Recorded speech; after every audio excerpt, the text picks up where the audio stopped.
Good morning. Good morning, Facebook land. Good morning, Learn to Communicate with Animals with Joan. Good morning, Claudia. Good morning. Okay, I've got raindrops on, and hay on my glasses here, so it's...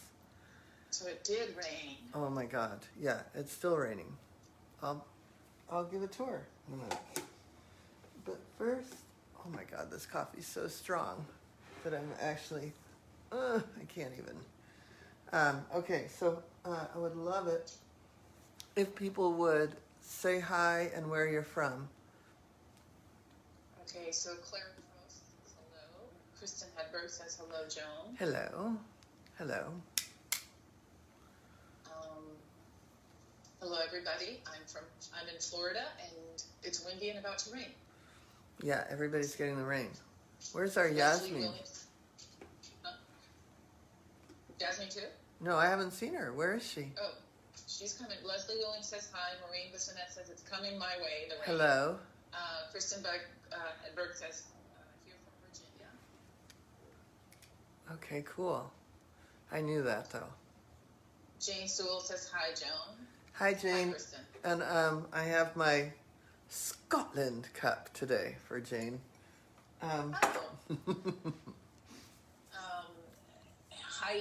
Evans Emsley says hi, Joan from Carnation, Washington. Heidi's in the big program now, FYI. Yay! Yay. Mark Renard says hello, dear Joan. Hello, Mark. Leslie Williams, England, UK. Hi, Jane. She's saying hi to me. Cheryl Cook says good morning, Joan from Apple Valley, California. Good morning, just right up the hill. Yeah. Chris Wilson, good morning, ladies. Good morning, Chris. There's Yasmin. Okay, hi, good. Yasmin. Hi, Yasmin. All right, haven't done any introductions yet. I was waiting for that, Yasmin. Where else is everyone from? It comes in waves, so give it a second. Okay. Lucy Wigton says good morning. Good morning. Ooh, this coffee is strong, and I don't have any water handy. And that means that it is jet fuel because you make strong coffee flying for a week. Charlie Kale, love coming from San Francisco. Oh, I love San Francisco. Good morning, Charlie. Where is it? Okay. The joys of living in a rural area, right? Yeah, that's true. Jane Wu says good rainy morning. Good morning, rainy morning, Jane Wu. Shelley, hello, Joan and Claudia. Shelley from Sudbury, Ontario, Canada. Hi, Shelley. We missed Shelley in class. Yasmin says, Lonnie says hello. Hi, Lonnie. Hi, Lonnie. Oh, hi, Shannon. Shannon's on. Okay, good. We're all here. Yes. All the helpful fairies are here. Okay. All the fairies. So today we're going to do something fun. We're going to do Ask Joan. So you can ask me anything about animal communication, energy healing, chakras, EFT, scalar wave, running energy, working with performance animals, working with any type of animal, because I've done pretty much everything. Or you can ask me about the school. So today's the day. And if you're new to me, my name is Joan Ranquet. I'm an animal communicator, author, TEDx speaker, and founder of Communication with All Life University. And the school, the university, is a program for people, has many programs for people that want to learn animal communication, programs for people that want to become an animal communicator, want to learn energy healing, want to become an energy healer, want to learn about nature and wildlife, want to become a wildlife creature. Just kidding, although I do have the theatrical history. We could probably make some really cool masks, but anyway. So we are here in Southern California, and you know, I always say that my mission is to empower others to deeply connect with all life so that together we can give voice to those who can't speak for themselves, and then ultimately heal the planet.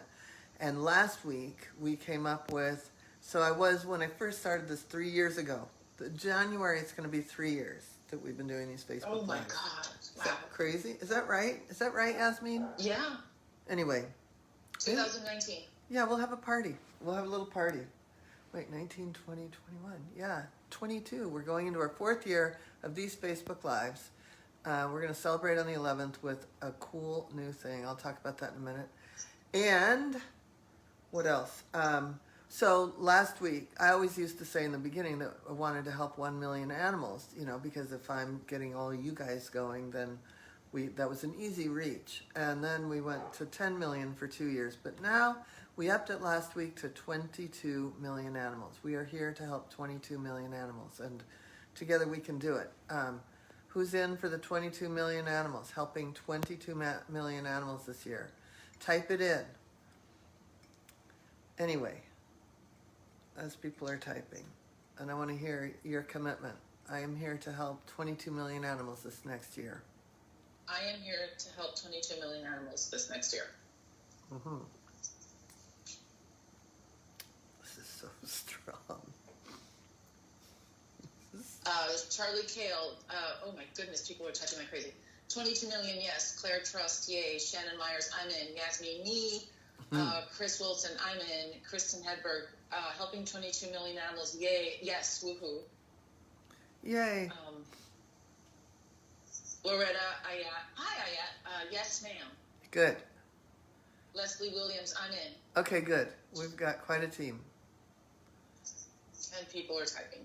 Oh my goodness. Okay. Go so fast. We have some people committed to this. So, before people ask me questions, I think it was really fun to talk about the landscape of the mind last week, and I'd love to hear if you had any feedback about meditation or calming your mind or any of that. That would be great for you to type in also. Or if you noticed anything about the landscape of your own mind, that would be really cool to hear also. Meanwhile, we have Claudia here from Florida. Claudia is a graduate and a teacher in the program. She has her own animal communication and energy healing practice going. She is an amazing being, and she is now, her official title is Community Outreach Coordinator. Is that it? I think so, yeah. Which means she is helping. We are starting calls with rescues, animal communication calls with rescues. We are starting animal communication calls with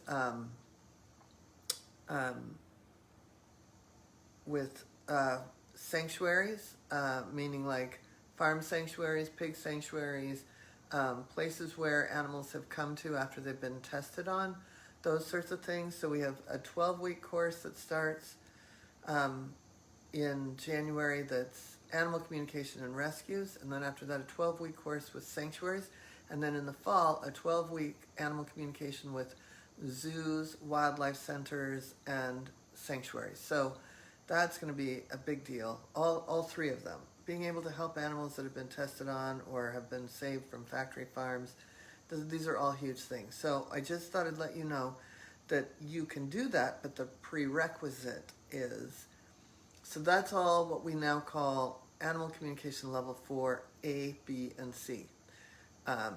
Rescues, sanctuaries, and then wildlife centers and sanctuaries. A, B, and C. But that's animal communication level 4. Animal communication level 1 is where most people start, and you'd have to start that in order to get into this. Animal communication level 2 is animal medical intuition. And animal medical intuition, you have to do animal communication as a prerequisite. So that's level 2. And then level 3 is animal communication with behaviors. And so that sort of class is where we combine animal communication, looking at behaviors, and throwing in animal medical intuition, because you never know. So all three of those are 12-week courses that are prerequisites for the rescues, sanctuaries, and wildlife centers. So that is, and everyone in the program, in the big program, already gets the level 1, 2, and 3, and they get the rescue call. And we've got so many, so that's going to be announced with the school, but I'm just sort of laying it out there now. The other thing that's coming up is, so we've got, I know that Shannon is, there's a discount going on right now for the big program, so if you, now's the time to get on the call with Shannon. And so let me introduce Shannon. Shannon is our fairy goddess of all things animal empath journey. What does that mean? Well, she's a graduate of the program from years ago, came back to us to become a teacher 2.5 years ago, beginning of COVID, and has an animal communication and an energy healing practice. And she's had that for 10 years. So she really knows what is going on for people, what direction they want to go, because she's gone through the program. She's a teacher in it now, but she also stepped away from it for a long time and was out there as an animal communicator and an energy healer and a health coach. And she still does health coaching on Thursdays if you need health coaching. But the rest of the days she's either doing animal empath journey calls or her own private practice of animal communication. And so she's able to really listen to what it is that you want to do, what you need, and then crafts together a plan. And so anyway, that's that. What else? And then we've got Yasmin, who just sprinkles joy and fairy dust everywhere. Yasmin is in New Jersey, and she is the communication and engagement coordinator. So she is engaging with you now, right? Yes. Actually, she has a question. Okay, what's the question? This is actually for Lonnie. Mm. I saw on your website that we can adopt animals for 12 days of giving. Can you explain that process and how the money helps them? Where does the money go? Okay, that's a great question, Lonnie. Lonnie is Yasmin's son who's home from college in France. So they are having a lot of fun being home. So in the 12 Days of Giving, this is still going on. Thank you for asking. We have a different digital class paired with an animal. So if you bought Talk to the Animals, you'd get an orca whale. And each of the organizations so the class is discounted and you get to adopt an animal. So both of these can be used as gifts if you know somebody, if you know one person that loves orca and another person that needs to talk to animals, or you could just go the self-care route and keep it for yourself. Anyway,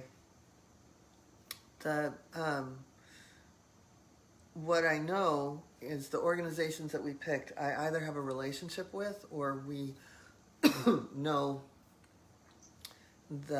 where the money's going. Like, for example, I've been to the Sheldrick Trust. I've seen them. We did this last year. They were so grateful for the adoptions. I've been to the Cheetah Center in Namibia, and again, they're really grateful for the adoptions. And I know that the care at the Cheetah Center is unbelievable. Unbelievable. What they do in the community, what the Sheldrick Trust does in the community. When you adopt, let's say, an elephant with the Sheldrick Trust, that elephant was an orphan whose mother was probably killed by poachers, or it could have been an accident, and the herd either left the animal behind, or the baby behind, or they knew that there wasn't a nursing mother. So, and I don't know how easy it is for an orphan to just nurse off his friend's mother, right? So they're very, very quick to come in, get those babies, And then those babies by day live in a herd all day long, and then at night they have their own human that they cuddle with, because elephants are very family, like cows, right? Like they're very herd, and it's a matriarchy, and I know it's dudes that sleep with them, but it's an amazing place where they all have little blankets, they all have little rooms, and then by day, like I said, they're out with the herd. So all the places that I've picked are places that I have a relationship with, or I've been there. The orca, the whale museum, the orca, Adopt an Orca, I took my naturalist training there, so I know them well, and it's an amazing, amazing facility that archives every single birth, every single death. They have the community involved. They go and they test. They get scat. They have dogs that smell for scat. So does the Cheetah Center. So they're able to then take the scat sample and look at what is missing in the diet. One of the biggest problems with the whales up in the Pacific Northwest, and Shannon and I went up there, is, we've got the waterway, all the boats coming through, the shipping. It's a huge shipping canal, right? The Pacific Northwest is a shipping mecca.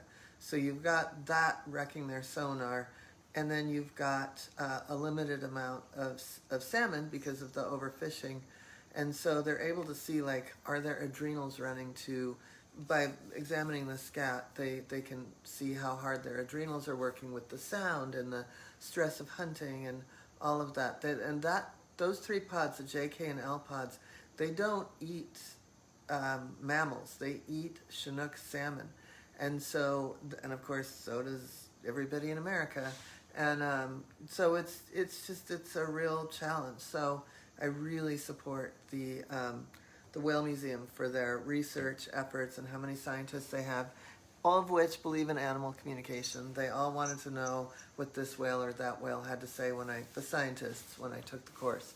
So I've been out on boats with them, and it's a crazy, amazing, amazing operation. I've gone and volunteered and worn a Michelin suit and been in a little teeny boat. The orcas are like right here, and they're so much bigger than the boat, it's not even funny.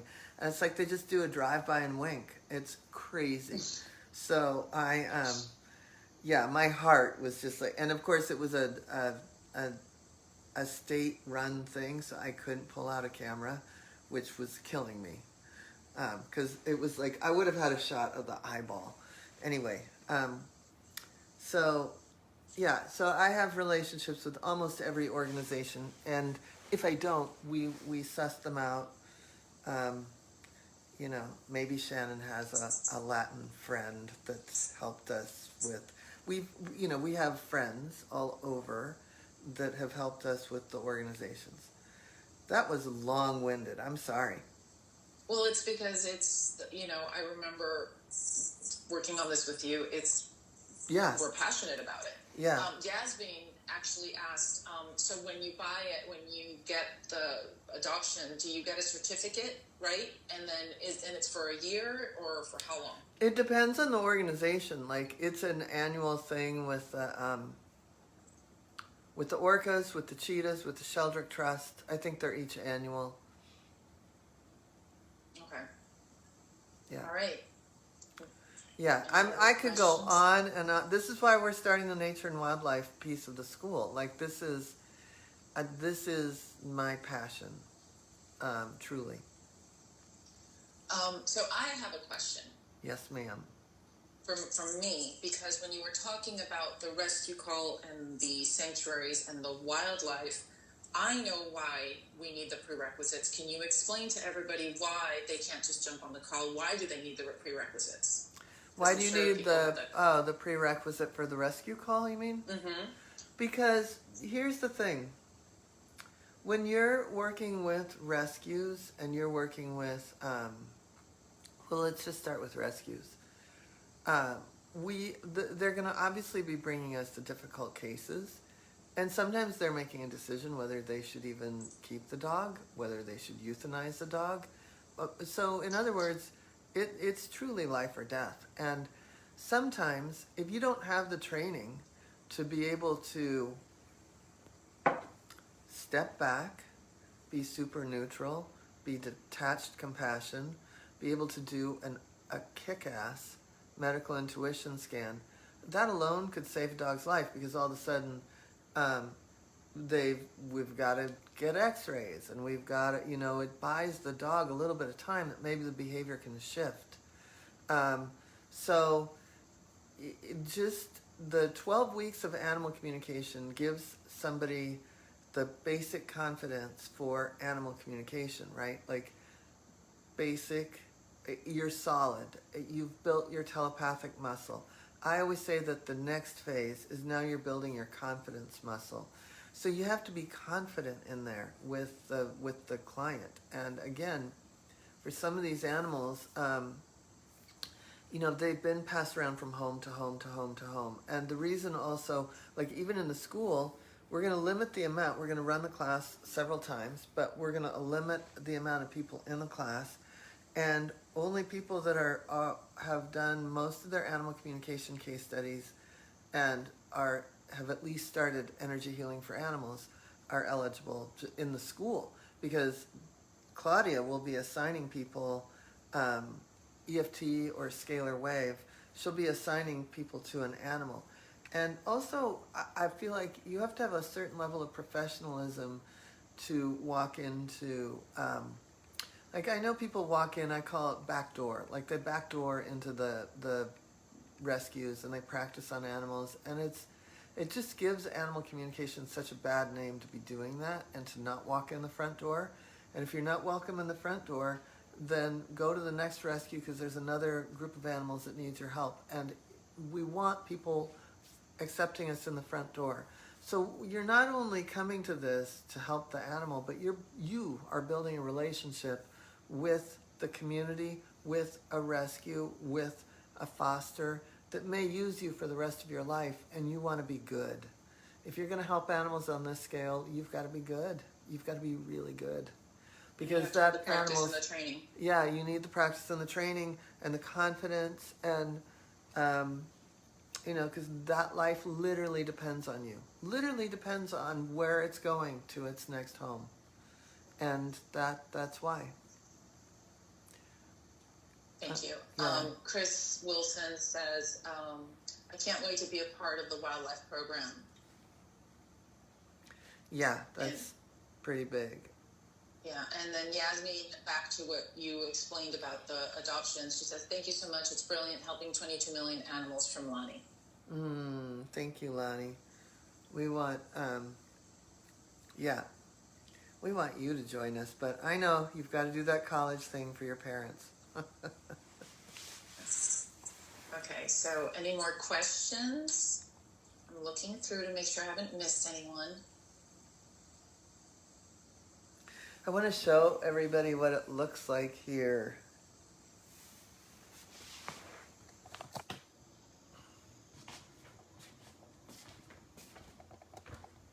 Look at that. Oh, I missed that. Yeah, it's really muddy. It's really muddy. But okay, I actually have a question here that's from the back, but Yasmin answered it, but I want to say it anyway. Ayat says, can we still sign up even though the day has passed for the 12 days of Christmas? But can I sign up for day one's offer? And yes. Yasmin, I'll answer it if you want to. Yasmin said yes. Joan actually opened all the days, so you can buy any of the 12 days of Christmas, or all of them. Yeah, or all of them, yes. They're great gifts. I mean, Yes, they are. If you want the orca, but you don't need the class because you're in the big program, get it for someone you love, who wants to do what you're doing, because now you're so cool. Okay.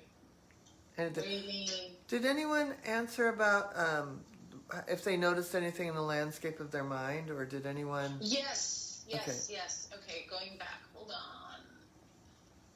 Shelley did. trying to find it. Oh no, it's Susie. Susie Reed. Okay, Sorry. cool. I knew it was an S. Well, let's hear Susie from Shelley says, too. Go ahead.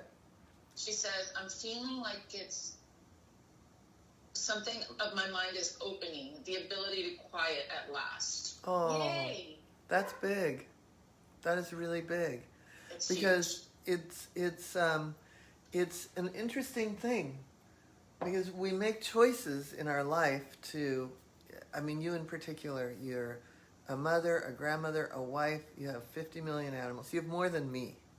And your background was nursing, and now you're a massage therapist for horses, an equine massage therapist. So your capacity to help is bigger than most people could even imagine. Like, that's just what you came here to do on the planet.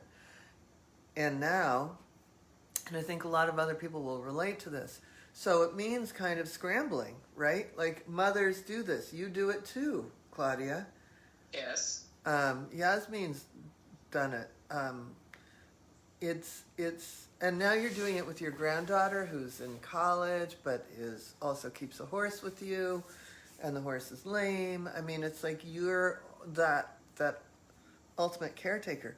So it means that you can't, you aren't someone that, like, quieting your mind hasn't been a focal point or something you've depended on like it has been for me, because this requires that. But once you're able to see its value and feel its value, you're going to come at caretaking from a whole new dimension, right? It's going to change every way that you've been helping in the past. And so it's really great. I think there are a lot of people that aren't able to slow down enough to see that this is how you have to be able to, how, if we all did it from this way instead of scrambling to jump in, the world would be a different place, right? Yes. Absolutely. She says, thank you. I have a question from Juliana Castillo. I have to say it the way I say it. Juliana Castillo, sorry, there's my Hispanic. She says, where do you start from having no animal communication experience at all? Would you have to have a meditation practice before actually starting any formal training? No. You learn, no, you don't have to. And that's kind of, I think, in AC level 1, animal communication level 1, and that's a great question.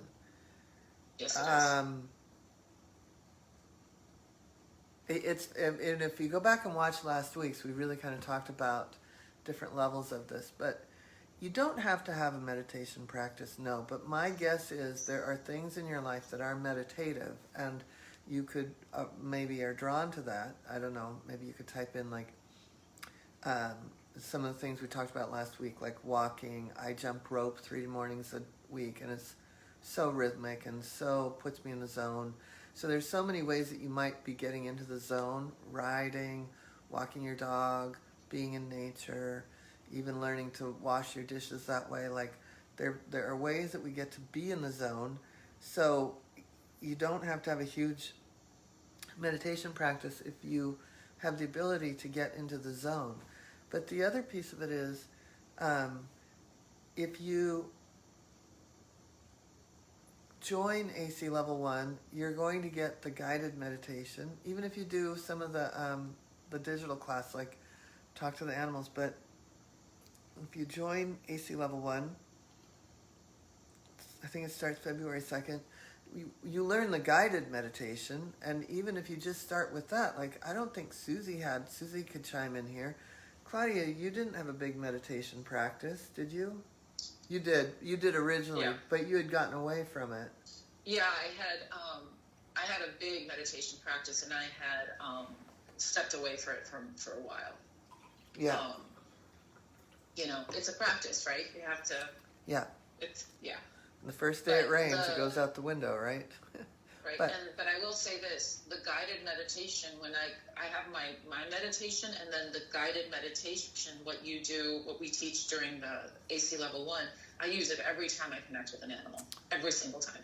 Yeah, it becomes automatic. So there's other ways that are mind quieting, and if meditation is something that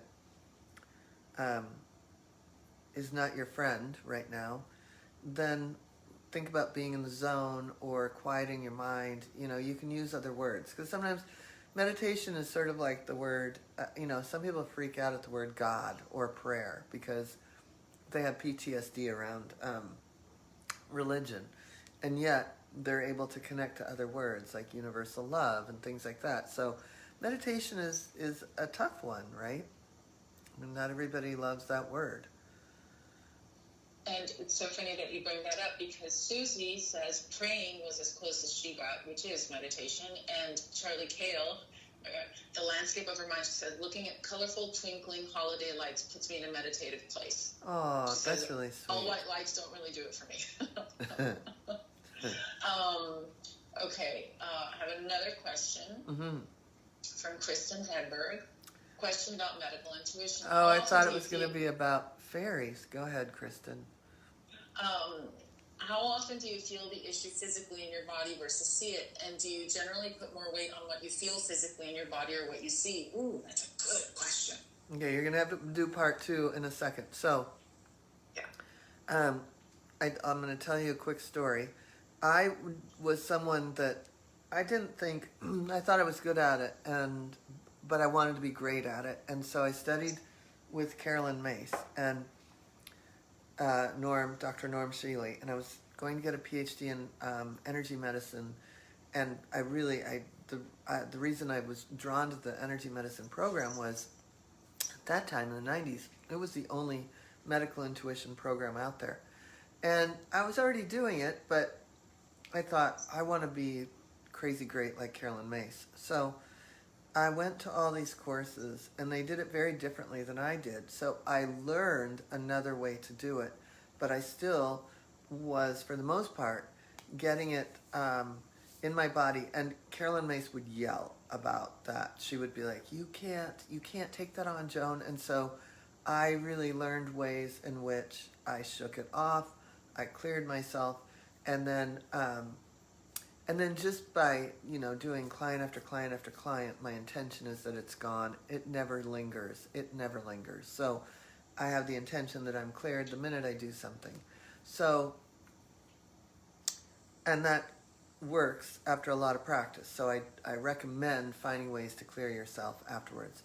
So then I was in it for a long time, and was about 4 years after all of that. So I was still primarily feeling it, but my horse Raleigh, I was riding him, and I was at this fancy barn in riding dressage with a trainer, Dolly Hannon, very famous now, in Denver at a big dressage barn. And so I got on Raleigh, and it was a cold winter day, so everybody was stiff, but we both at the same time said, he's lame. And so I got off, and Dolly and I were both feeling his legs, and couldn't really feel any heat anywhere. And all of a sudden I see like this energetic arrow, like right here. I already drove my vet crazy. So we called the vet in, and he's like, well, I'm going to x-ray the leg. I'm like, no, you don't have to x-ray the whole leg. It's right here. He goes, how do you know? And I said, because I saw energetic arrows right there, and sure enough, there was a tendon sheath tear. So I started seeing not just the injury, but like pointed. Like I can't explain it. But one day my horse Gabrielle broke a tooth, and I knew there was something really wrong. She didn't eat her food, and I just felt like, first I saw there was an arrow, and I saw which tooth it was, and so I had the vet out, and I didn't know this vet, but I knew a bunch of vets that she knew, so I figured they can just all go crazy talking about me. But I just helped this whole group of vets that she had been associated with. She was here in LA, but she lived in Seattle, so she knew the whole hospital. I literally had just done a bunch of medical intuition for her. So anyway, I was able to just say very calmly, I said, you don't need to do much. It's right there on her. It's right here. And she said, what do you mean it's right there? I need to, do a this and a that. I said, no, it's just right there. There's a tooth that came out. She's like, did you feel it? And I said, no, I saw an arrow to that tooth. And sure enough, she opened the mouth, and it was that tooth that was broken. So she had to pull it. So it's just like the animal communication. I always say it's pictures, words, and feelings. And that eventually, if you're good at getting pictures, eventually you're going to get words and feelings.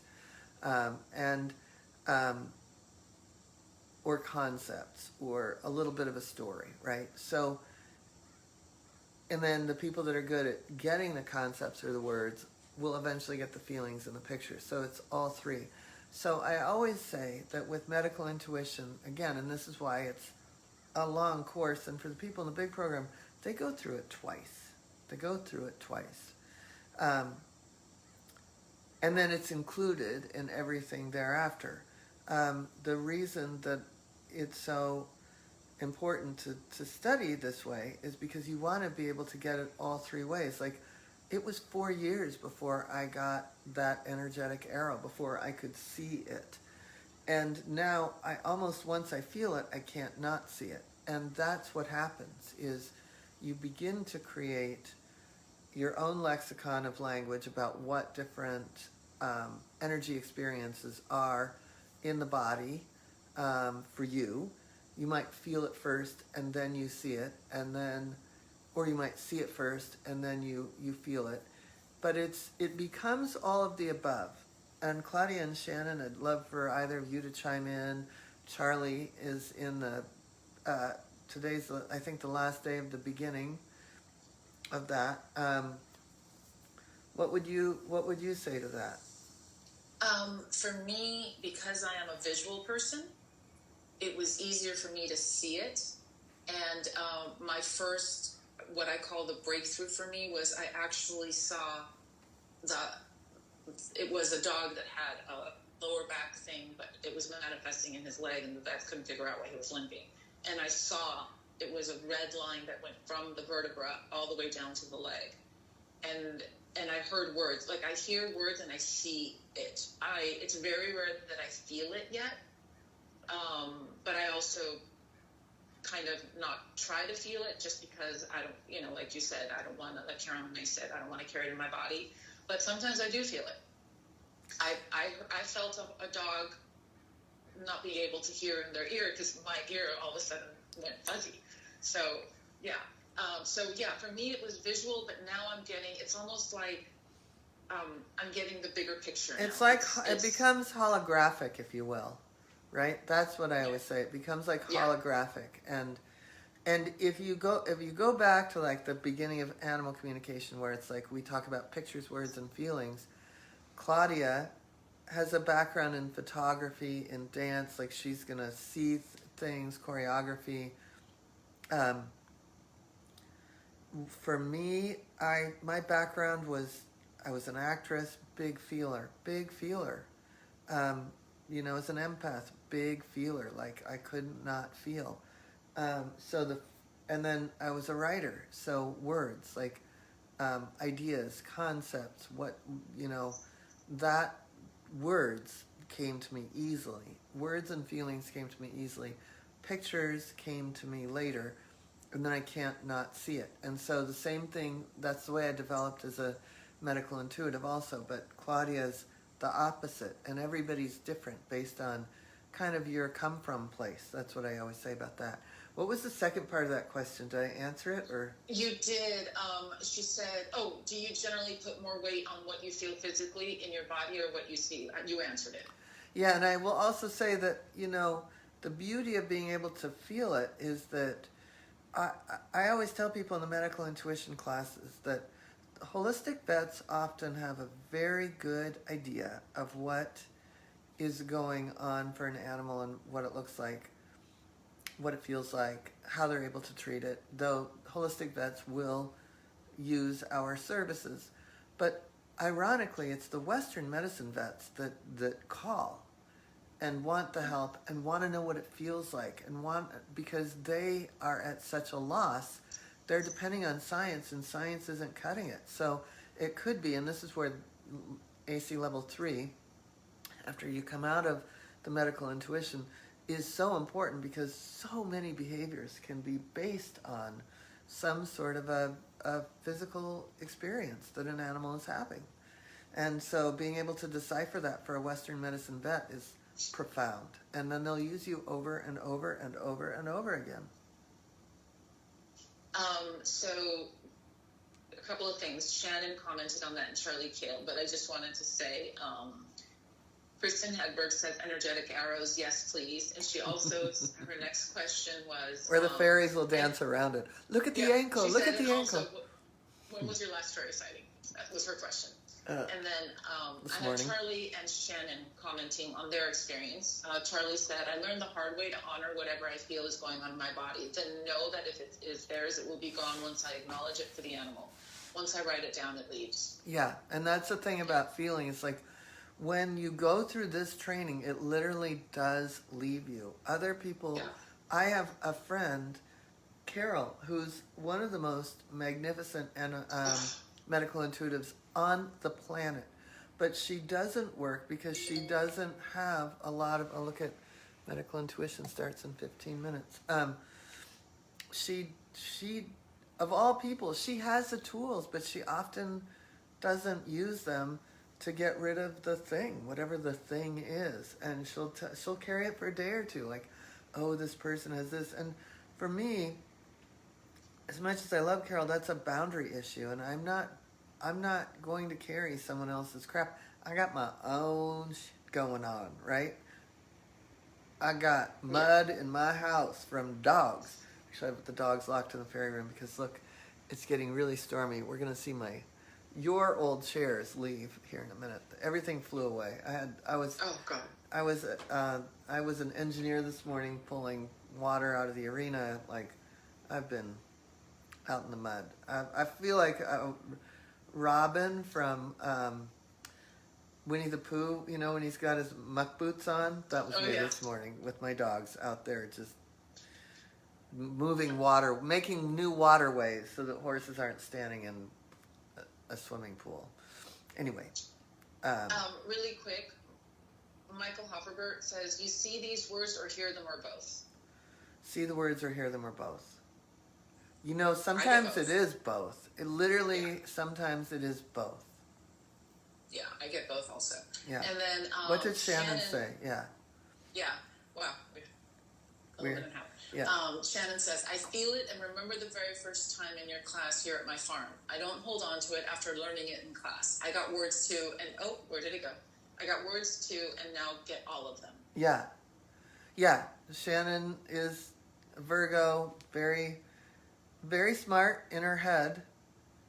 And so words would be the first thing. And it's amazing how you are, somehow you're able to get all three. Usually by the end of AC level 1, if not,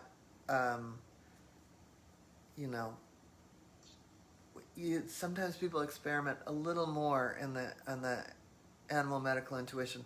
And the great news about the animal medical intuition is the 11 a.m. class is able to watch the 5 p.m. class, so you get to 2. You get 2 shots at it a day or a week. And then, anything else? Yeah, Shelley Messier says, the pink bubble is such a great thing, how it just takes stuff away. True. Mm. And that's part of that's part of the guided meditation. So that goes back to, what was her name, Juliana? Yes.